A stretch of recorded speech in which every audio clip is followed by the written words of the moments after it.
ఈ మధ్య మనుషులు చాలా ఈజీగా అబద్ధాలు ఆడేస్తున్నారు. అయితే గ్లామర్ భామ రెజినా కూడా ఓ వ్యక్తికి తాను ప్రెగ్నెంట్ అని బ్లాక్మెయిల్ చేసిందట. అవును, ఈ విషయాన్ని ఆమె స్వయంగా చెప్పింది.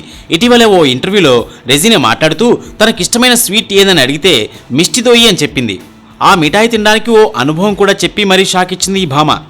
ఓ రోజు నాకు మిస్టీ దోయి తినాలనిపించింది. అర్ధరాత్రి అయినా ఆ కొట్టుకు వెళ్ళాను. ఆ షాప్ మూసేసి ఉన్నాడు అతను. నేను స్వీట్ అడిగితే కుదరదు, ఇప్పుడు ఇవ్వనని చెప్పాడు. దాంతో నేను ప్రెగ్నెంట్ అని ఆ స్వీట్ తినాలని ఉందని చెప్పడంతో పాపం ఆ షాప్ కీపర్ నా మాటలు నమ్మి వెంటనే స్వీట్ ఇచ్చేశాడు అని చెప్పింది. మొత్తానికి రెజినా మహా గడుసుదే, లేకుంటే ఇంత బోల్డ్గా ప్రెగ్నెంట్ అని చెప్పి మరీ స్వీట్ అడగడం ఏంటి చెప్పండి.